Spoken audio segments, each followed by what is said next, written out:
الحمدللہ رب العالمین والصلاة والسلام علی خاتم النبیین اما بعد فاعوذ باللہ من الشیطان الرجیم بسم اللہ الرحمن الرحیم الصلاة والسلام علیکہ یا رسول اللہ وعلی آلکہ واصحابکہ یا حبیب اللہ الصلاة والسلام علیکہ یا نبی اللہ وعلی آلکہ واصحابکہ یا نور اللہ۔ مدنی چینل کے ناظرین ملاحظہ کر رہے ہیں پروگرام کھلے آنکھ صلی اللہ کہتے کہتے اللہ رب العالمین کی بارگاہ میں دعا کرتے ہیں مالک کریم آج کے دن کو ہم سب کے لیے رحمتوں والا بنائے، برکتوں والا بنائے، ہمیں وہ کام کرنے کی سعادت اور توفیق عطا فرمائے جس میں اس کی اور اس کے پیارے محبوب صلی اللہ تعالی علیہ وآلہ وسلم کی رضا شامل ہو۔ مدنی چینل کے ناظرین، نبی پاک صلی اللہ علیہ وآلہ وسلم کی مبارک ذات پر درود و سلام پڑھنا یقیناً ان بہترین کاموں میں سے ایک عظیم کام ہے جو بندے کو اللہ تبارک و تعالی کی رحمت کا مستحق بناتے ہیں۔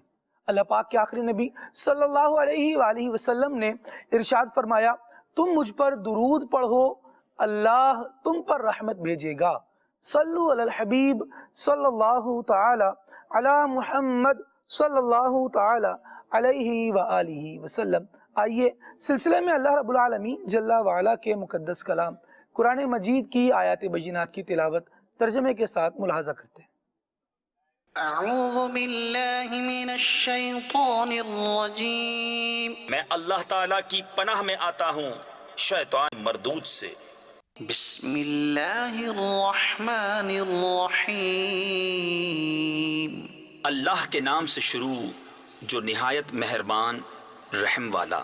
قالوا ربنا يعلم إنا إليكم لمرسلون، وہ بولے ہمارا رب جانتا ہے کہ بے شک ضرور ہم تمہاری طرف بھیجے گئے ہیں، وما علينا إلا البلاغ المبين، اور ہمارے ذمے نہیں مگر صاف پہنچا دینا۔ قالوا إنا تطيرنا بكم لئن لم تنتهوا لنرجمنكم وليمسنكم منا عذاب أليم، بولے ہم تمہیں منحوس سمجھتے ہیں، بے شک تم اگر باز نہ آئے تو ضرور ہم تمہیں سنگسار کریں گے، بے شک ہمارے ہاتھوں تم پر دکھ کی مار پڑے گی۔ قالوا طائركم معكم أئن ذكرتم بل أنتم قوم مسرفون، انہوں نے فرمایا تمہاری نحوست تو تمہارے ساتھ ہے، کیا اس پر بدکتے ہو کہ تم سمجھائے گئے، بلکہ تم حد سے بڑھنے والے لوگ ہو۔ وجاء من أقصى المدينة رجل يسعى قال يا قوم اتبعوا المرسلين اتبعوا من لا يسألكم أجرا وهم مهتدون، اور شہر کے پرلے کنارے سے ایک مرد دوڑتا آیا، بولا اے میری قوم بھیجے ہوں کی پیروی کرو، ایسوں کی پیروی کرو جو تم سے کچھ نیک یعنی اجر نہیں مانگتے اور وہ راہ پر ہیں۔ وما لي لا أعبد الذي فطرني وإليه ترجعون، اور مجھے کیا ہے کہ اس کی بندگی نہ کروں جس نے مجھے پیدا کیا اور اسی کی طرف تمہیں پلٹنا ہے۔ أأتخذ من دونه آلهة إن يردني الرحمن بضر لا تغن عني شفاعتهم شيئا ولا ينقذون، کیا اللہ کے سوا اور خدا ٹھہراؤں کہ اگر رحمان میرا کچھ برا چاہے تو ان کی سفارش میرے کچھ کام نہ آئے اور نہ وہ مجھے بچا سکیں۔ إني إذا لفي ضلال مبين، بے شک جب تو میں کھلی گمراہی میں ہوں۔ إني آمنت بربكم فاسمعون، مقرر یعنی یقیناً میں تمہارے رب پر ایمان لایا تو میری سنو۔ قيل ادخل الجنة قال يا ليت قومي يعلمون، اس سے فرمایا گیا کہ جنت میں داخل ہو، کہا کسی طرح میری قوم جانتی بما غفر لي ربي وجعلني من المكرمين. جیسی میرے رب نے میری مغفرت کی اور مجھے عزت والوں میں کیا. وما أنزلنا على قومه من بعده من جند من السماء وما كنا منزلين. اور ہم نے اس کے بعد اس کی قوم پر آسمان سے کوئی لشکر نہ اتارا اور نہ ہمیں وہاں کوئی لشکر اتارنا تھا. إن كانت إلا صيحة واحدة فإذا هم خامدون. وہ تو بس ایک ہی چیخ تھی جبھی وہ بجھ کر رہ گئے. صدق اللہ العظیم. ہمارے دل بھی قرآن مجید کی تعلیمات سے روشن رہیں اور ہمارے ذہن بھی جو ہیں اس سے فیض پاتے رہیں اور اس کی روشنی میں سوچ و وچار کرتے رہیں، آگے بڑھتے رہیں. مدنی چینل کے ناظرین، قرآن وہ ہے جو بندے کو طریقہ بندگی بتاتا ہے. نبی پاک صلی اللہ تعالیٰ علیہ وآلہ وسلم کی ادائیں وہ ہیں جو عین قرآن کی ترجمانی ہے، اور نبی پاک صلی اللہ تعالیٰ علیہ وآلہ وسلم بتا رہے ہوتے ہیں کہ رب العالمین جل وعلا نے جو احکامات نازل فرمائے ہیں ان پر عمل کس انداز سے کیا جا سکتا ہے. آج ہمارے سلسلے کا عنوان ہے اطاعت، فرما برداری. اطاعت کسے کہتے ہیں، اس کی کیا جہات ہیں، اللہ تبارک و تعالیٰ کا، اس کے حبیب صلی اللہ تعالیٰ علیہ وآلہ وسلم کا بندہ اطاعت گزار کیسے بن سکتا ہے، جو بنے انہوں نے کیا پایا. انشاءاللہ سلسلے میں گفتگو کو آگے بڑھائیں گے تو کوشش کریں گے کہ ان موضوعات کو، ان جہات کو کور کیا جائے اور ان پر ڈسکشن کی جائے. اللہ تبارک و تعالیٰ کی بارگاہ میں یہ بھی دعا کر لیتے ہیں مالک کریم ہمیں اچھی نیتوں کے ساتھ، اخلاص کے ساتھ یہ سلسلہ کرنے کی توفیق عطا فرمائے، جو اچھی باتیں کریں، سنیں، سیکھیں، سمجھیں، اس پر عمل کرنے کی بھی سعادت ہمیں ملتی رہے. مدنی چینل کے ناظرین، ہم کسی کام کو اپنا وقت دیتے ہیں اور اس میں بہت ساری چیزیں دیکھ رہے ہوتے ہیں، کر رہے ہوتے ہیں، سیکھ رہے ہوتے ہیں، سن رہے ہوتے ہیں. ذہن نصیب طبیعت میں یہ بات شامل ہو جائے کہ میں نے جو اچھی بات سیکھنی ہے اس پر عمل کرنا ہے، کیونکہ علم تو بہت سارا ہے اور معاشرے میں پھیلا پڑا ہے. یعنی جہاں آپ چلے جائیے نئی چیز دیکھنے کو ملے گی، نئی بات سننے کو ملے گی، قطع نظر اس کے کہ وہ بات قابل عمل ہے یا نہیں. بہرحال بندہ کہیں سے گزرتا ہے، کوئی ٹریول کرتا ہے تو ایک نالج کا ذخیرہ تو جو ہے وہ اس کے ہاتھ آ ہی جاتا ہے. اس نالج کے ذخیرے کے ہاتھ آنے کے بعد، بہت ساری نالج سیکھ لینے کے بعد، گین کر لینے کے بعد، کیا ہم اپنے آپ کو اس درجے پر بھی پاتے ہیں کہ اس نالج کو میں نے یوٹیلائز کہاں کرنا ہے، اس پر عمل کہاں کرنا ہے، کہاں نہیں کرنا. اللہ رب العالمین جل وعلا نے قرآن نازل فرمایا ہے، نبی پاک صلی اللہ تعالیٰ علیہ وآلہ وسلم کی بھی اتباع کرنے کا ہمیں حکم ارشاد فرمایا ہے. تو اب دیکھنا یہ ہے کہ کہاں نبی پاک صلی اللہ تعالیٰ علیہ وآلہ وسلم کی اتباع کرنی ہے اور کس کس انداز میں کرنی ہے. مثالوں میں یوں بھی بیان کیا گیا کہ روزہ ہے نا، یہ اللہ رب العالمین جل وعلا نے فرض فرمایا ہے. لیکن اگر کوئی عید کے دن کا روزہ رکھے تو اگرچہ روزہ جداگانہ عبادت ہے، لیکن اگر یہ عید کے دن کی جائے گی تو پھر اسے اللہ تبارک و تعالیٰ کی اطاعت نہیں کہیں گے، اسے اللہ تبارک و تعالیٰ کی فرما برداری نہیں کہیں گے. تو اطاعت، اللہ تبارک و تعالیٰ کے احکامات کو ماننا، یہ کس طریقے سے ہے، کیسے مانا جاتا ہے، یہ ہمیں نبی پاک صلی اللہ تعالیٰ علیہ وآلہ وسلم کی سیرت کو دیکھ کر، آقا دو عالم صلی اللہ تعالیٰ علیہ وآلہ وسلم کی سنتوں کو جان کر سیکھنے کو ملتا ہے.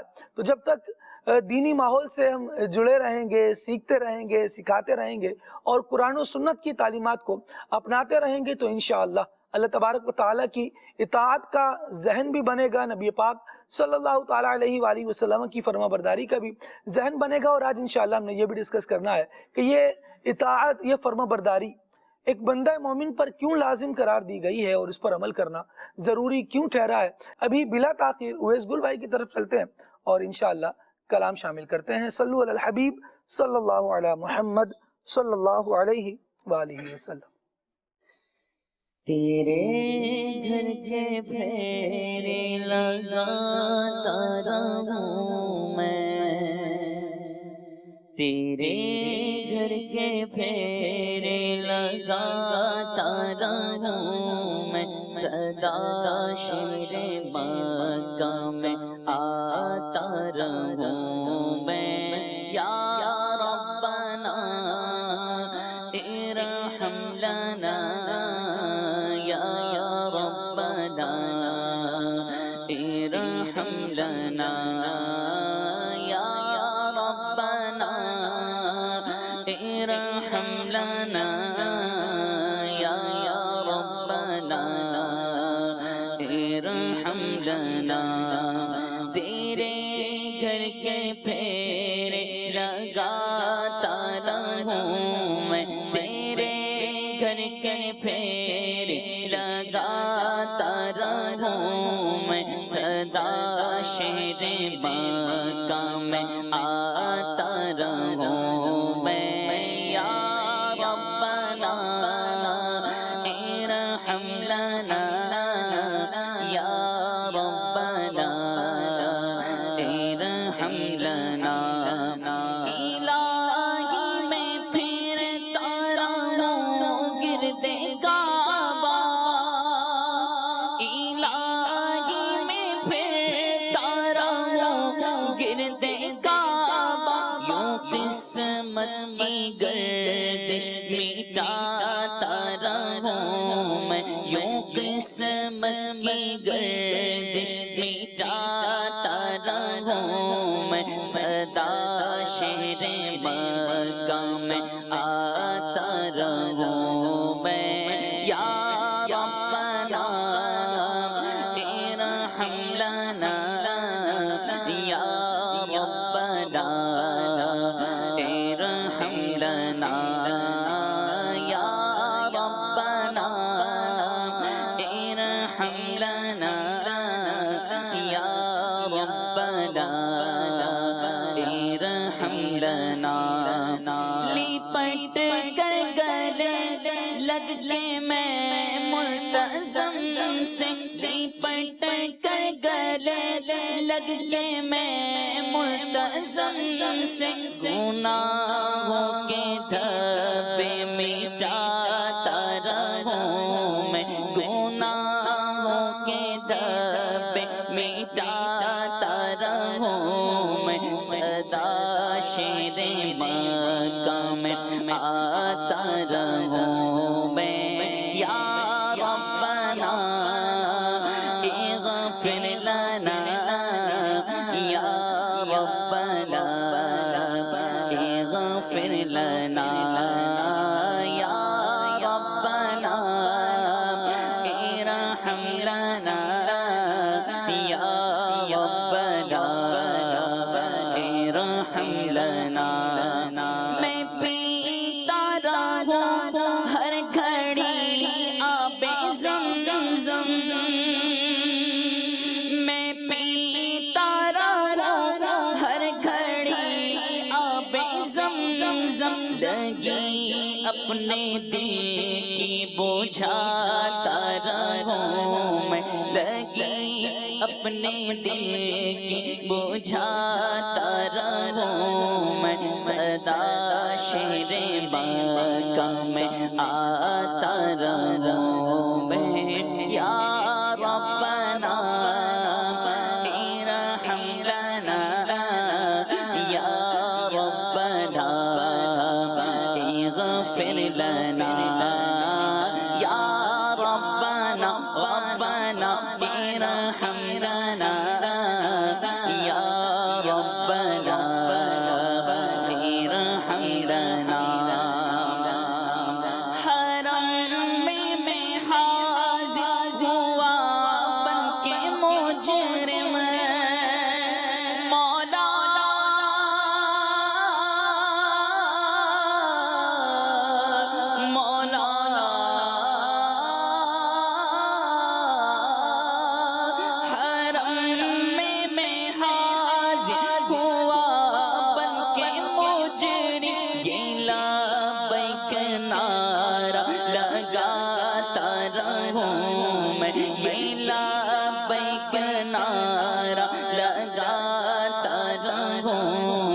سدا شیر مکہ میں آتا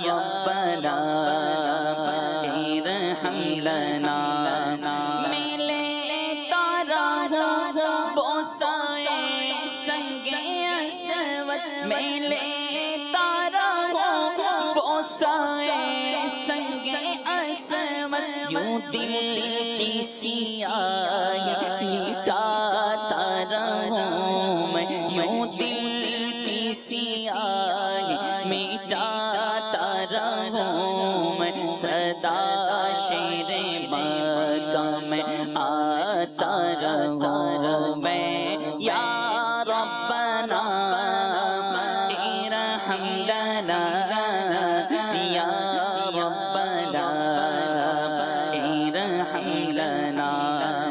خطیب محرم میں نمازوں کو پڑھ کر،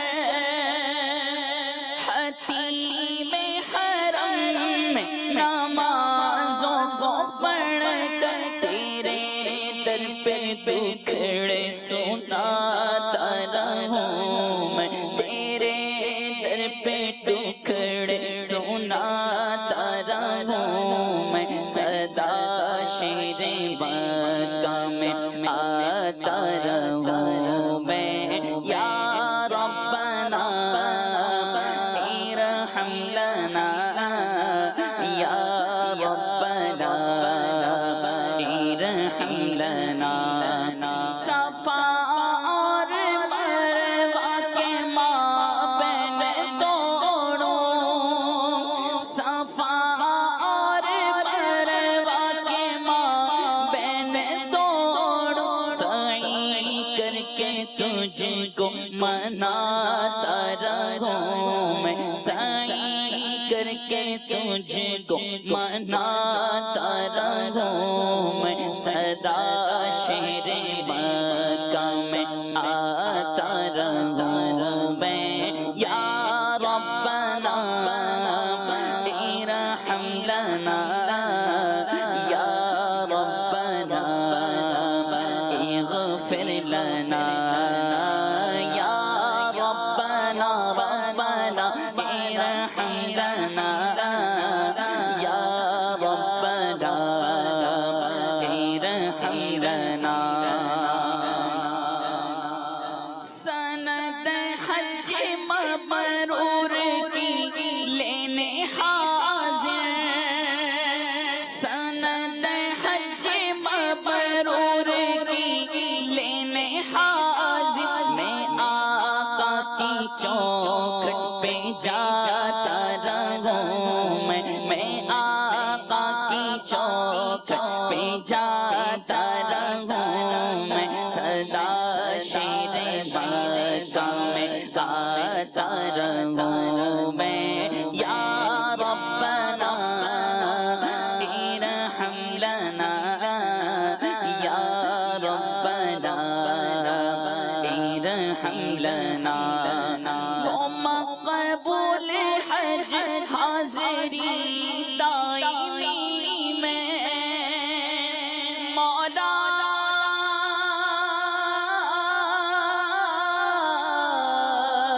مولا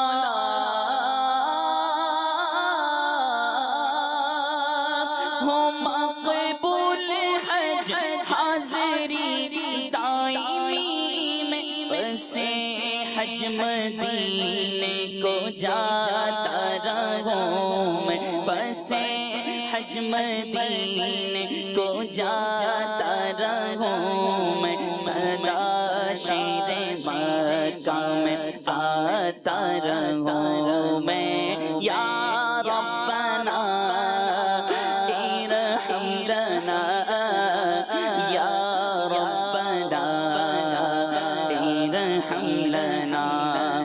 الہی تو ایسا مقدر عطا کر، الہی تو ایسا مقدر عطا کر، ہمیشہ ہی طیبہ کو جاتا رہوں میں، ہمیشہ ہی طیبہ کو جاتا رہوں میں، ہمیشہ ہی طیبہ کو جاتا رہوں میں، یا ربنا ارحم لنا، یا ربنا ارحم لنا۔ ہے سید کی خواہش مدینے میں مر کر ہے، سید کی خواہش مدینے میں مر کر ہمیشہ ہی جنت کو پاتا رہوں میں، ہمیشہ ہی جنت کو پاتا رہوں میں، سدا شہر مکہ میں آتا رہوں میں، یا ربنا ارحم لنا، یا ربنا ارحم لنا، ربنا یا ربنا اغفر لنا، یا ربنا اغفر لنا۔ سبحان اللہ، بہت پیارا کلام۔ اللہ رب العالمین جل وعلا ہم سب کو بار بار پیارا کعبہ دیکھنا نصیب فرمائے، میٹھا مدینہ دیکھنا نصیب فرمائے، اور جو عاشقان رسول اس سال حج کی سعادت پا رہے ہیں، اللہ تبارک و تعالی ان کا حج مبرور فرمائے، اپنے مقبول بندوں کے صدقے میں ہم سب کو بھی بار بار پیارا کعبہ دیکھنا نصیب کرے، میٹھا مدینہ دیکھنا نصیب کرے، حج کی سعادت عطا فرمائے۔ حجی کی تو فضائل ہی نرالے ہیں۔ نبی کریم صلی اللہ تعالیٰ علیہ وآلہ وسلم نے جو نویدیں، جو بشارتیں حاجیوں کے لیے عطا فرمائی ہیں، دل تو کرتا ہے، دل تڑپتا ہے کہ بس حج کا سفر نصیب ہو جائے۔ اور کون سا عاشق رسول، کون سا مسلمان ایسا ہوگا کہ جس کے دل میں حج کی خواہش نہیں ہوگی؟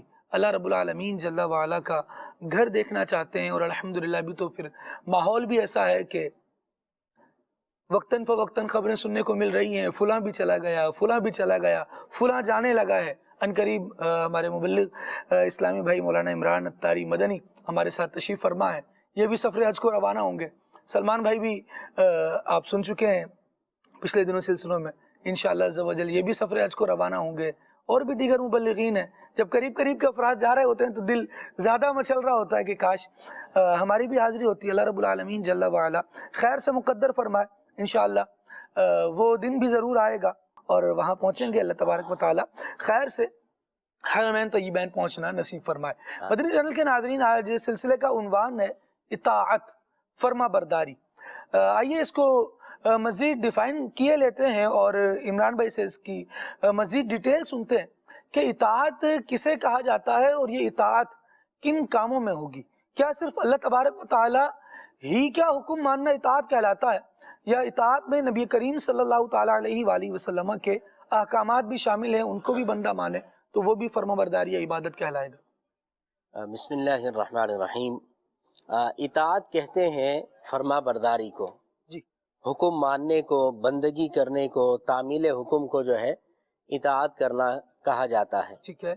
اور اطاعت کا مطلب یہ ہوتا ہے کہ اللہ کے محبوب صلی اللہ علیہ وسلم کے اور اسی طرح اللہ کے حکم کو ماننا، جن باتوں کا اللہ رسول نے حکم دیا ہے اس کو مانا جائے، اس پر عمل کیا جائے، اور جن چیزوں سے اللہ رسول نے منع فرمایا ہے تو اس سے بندہ باز رہے، وہ نہ کرے۔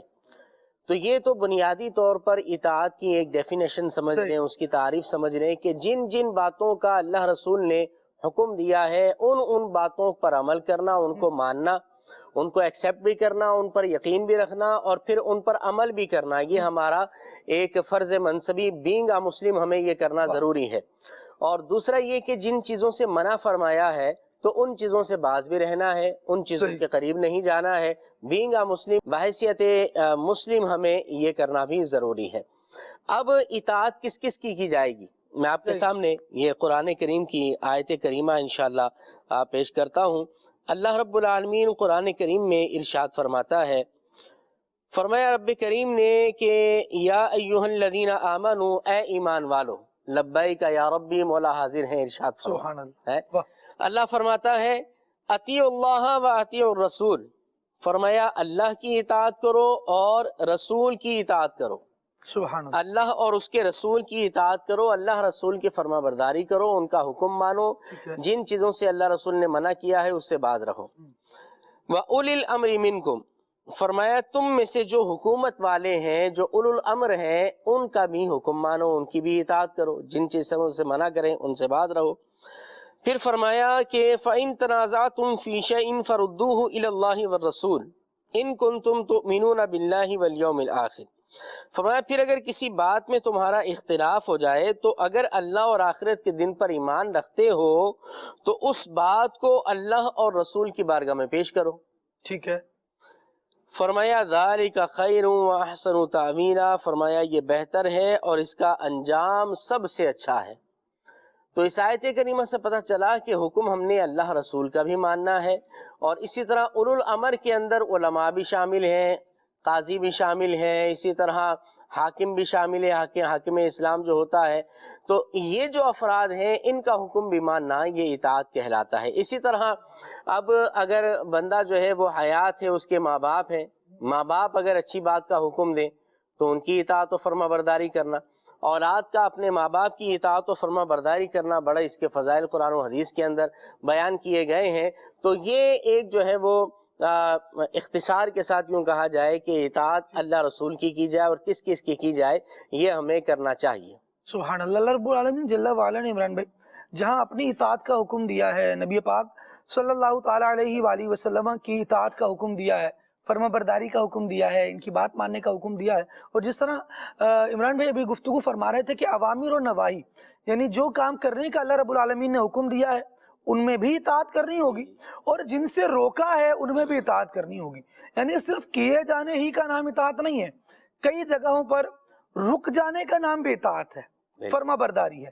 اور ایسے ہی صرف اللہ اور اس کے رسول ہی کی اطاعت کرنا یہی عبادت نہیں ہے، بلکہ اللہ رب العالمین جل وعلا کے احکامات کے دائرہ کار میں رہتے ہوئے اگر ہمارے بڑے ہمیں کسی ایسے کام کا کہہ رہے ہیں کہ جس کے کرنے سے ہماری کوئی دینی حدود کی پامالی نہیں ہوتی، یعنی دینی حدود کو ہم ان سے تجاوز نہیں کرتے، تو پھر وہ بھی ایک اطاعت کی کیٹیگری ہے، اس میں بھی انسان کو ہونا چاہیے۔ مدنی چینل کے ناظرین، یہاں اعلیٰ حضرت رحمۃ اللہ تعالیٰ علیہ کے کلام میں سے کچھ اقتباس میں پیش کرتا ہوں۔ فتاوی رضویہ شریف کی 21ویں جلد میں اعلیٰ حضرت رحمۃ اللہ تعالیٰ علیہ نے اس بات کو بیان فرمایا کہ اللہ تبارک و تعالیٰ نے شریعت کیوں دی ہے، اقامت شرع یہ کیوں ہے، شریعت کیوں لازم فرمائی ہے، اس کے بارے میں اعلیٰ حضرت رحمۃ اللہ تعالیٰ علیہ گفتگو کرتے ہوئے ارشاد فرماتے ہیں کہ 5 چیزیں ہیں کہ جن کے حفظ کے لیے، جن کی حفاظت کے لیے اللہ تبارک و تعالیٰ نے شریعت عطا فرمائی ہے۔ اور ہم اس بات کو پہلے سن چکے ہیں کہ شریعت اللہ تبارک و تعالیٰ کے احکامات ہیں، اور ان کی فرما برداری کرنا، ان کو ماننا یہ ہم پر لازم ہوتا ہے۔ اب ذرا جب یہ سوال پیدا ہوتا ہے کہ بھئی اطاعت کیوں کی جائے، اللہ کی جائے، اس کے رسول کی جائے، لیکن کیوں؟ جب ہم اللہ اور اس کے رسول کی اطاعت کی طرف آگے بڑھتے ہیں نا، اور ان کی فرما برداری کی طرف آگے بڑھتے ہیں، جو احکامات انہوں نے دے دیے ان کو تسلیم کرنے کے ساتھ ساتھ جب پریکٹیکل کا معاملہ آئے تو پریکٹس بھی ان احکامات کی کرتے ہیں، تو اس کا فائدہ یہ ہوتا ہے کہ 5 چیزوں کی ہماری حفاظت ہوتی ہے۔ ایک تو یہ کہ جو بھی اللہ تبارک و تعالیٰ نے احکامات عطا فرمائے ہیں ان میں ہمارے دین کی حفاظت ہے، دوسرا اس میں ہماری عقل کی حفاظت ہے، تیسرا اس میں ہمارے نسب کی حفاظت ہے، بندہ خاندانی رہتا ہے جب اللہ اور اس کے رسول کی اطاعت کرنے والا ہوتا ہے نسب کے معاملے میں بھی۔ اور پھر چوتھی بات نفس کی حفاظت ہے، نفس بھی اس کا کنٹرول میں رہتا ہے، اللہ تبارک و تعالیٰ کی نافرمانیوں کی طرف نہیں جاتا۔ اور 5ویں بات یہ ارشاد فرمائی کہ بندے کے مال کی حفاظت بھی اس میں ہے کہ وہ اللہ رب العالمین جل وعلا کے احکامات کو مان رہا ہو۔ یعنی بعض افراد عمران بھائی جو یہ سمجھتے ہیں کہ بھائی دین تو بس یہ ہے، آپ نماز پڑھیں، آپ روزہ رکھیں، آپ حج کریں، آپ زکوٰۃ دیں، بس آپ کا دین پورا ہو گیا۔ لیکن معاملات کے تناظر میں جو ہے وہ اس بات کو چھوڑ دیتے ہیں، کہتے ہیں بس جب 2 بندے جو آپس میں کسی بھی معاملے میں لگے ہوئے وہ راضی ہیں تو اور کیا چاہیے، ان کی رضامندی تو تھی، وہ چاہے جوئے میں مال ہار رہے ہیں تو بول رہے ہیں دونوں بندے راضی ہیں، حالانکہ اللہ تبارک و تعالیٰ کے جو احکامات ہیں اور ان احکامات کو مانتے ہوئے بندہ اگر ان چیزوں سے رکتا ہے تو رب العالمین جل وعلا تو قرآن مجید میں ارشاد فرماتا ہے لا تأکلوا اموالکم بینکم بالباطل، آپس میں ایک دوسرے کے مال باطل طریقوں سے نہ کھاؤ۔ جب ہم اس حکم پر عمل کرتے ہیں تو لوگوں کے وہ جو مال ہیں جو